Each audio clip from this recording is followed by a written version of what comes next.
আজকে আমার বাড়িতে আইবুড়ো ভাত, আর নিয়ম অনুযায়ী বাড়িতে আইবুড়ো ভাত খাওয়ার পরে বাইরে আর কোথাও আইবুড়ো ভাত খেতে নেই। তো বাড়িতে সব শেষেই আমার আইবুড়ো ভাতের আয়োজন করা হয়েছিল।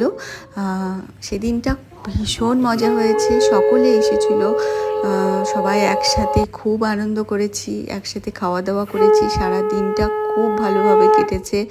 মা আমার জন্য অনেক কিছু রান্না করেছিল, আমি যা যা খেতে ভালোবাসি সব কিছু নিজে হাতে রান্না করেছিল মা। এখানে মা আমাকে আশীর্বাদ করছে। সত্যি খুব মজা হয়েছে সেই দিনটা। এই দিনগুলো তো আর ফিরে আসবে না, কিন্তু এই ভিডিওটা এডিট করতে করতে মানে আমার চোখে জল এসে যাচ্ছে, জানি না কেন। সেই দিনটা মানে সেই বিয়ের দিনগুলো তো শপিং করতে, এটা করতে সেটা করতে কেটে গেছে সারা দিনগুলো, কিন্তু যখন এই রিচুয়ালসগুলো শুরু হলো তখন মানে খুব ভেবেছিলাম যে আমি একদম কান্নাকাটি করব না, একদম মন খারাপ করব না। তবুও কেন জানি না মানে অটোমেটিকই কান্না পেয়ে যাচ্ছিল, জানি না, হয়তো সব মেয়ের সাথে এটা হয়। আর এই যে পাশে বসে আছে দেখছো ছোট্ট মেয়েটা, ওর নাম কুইন। আর এই পাশে আছে সিম্বা, আমাদের ছেলে মেয়ে দুটো, সিম্বা আর কুইন। বাবা এখানে আমাকে আশীর্বাদ করছে, আর ও তাকিয়ে তাকিয়ে দেখছে, এ পাশে একজন ওই পাশে একজন।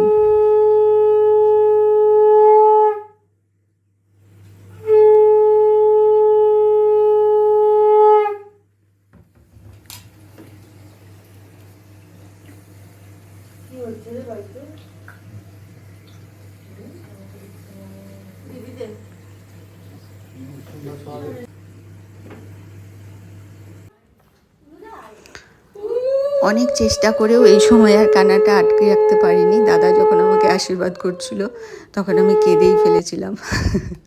অনেক ভেবেছিলাম যে একদম কান্নাকাটি করবো না, একদম মানে হাসি খুশিভাবে সবটা রিচুয়ালসগুলো করব, কিন্তু না, সেই কান্না পেয়ে গেছে।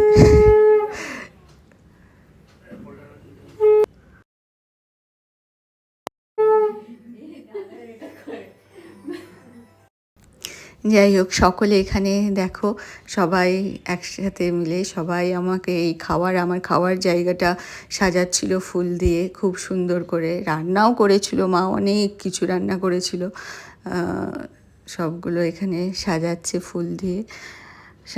তারপর আমার খাওয়া হওয়ার পর সকলে খেতে বসেছে, আর খেতে খেতে আমার আশীর্বাদের ভিডিওটা সকলে দেখছিল।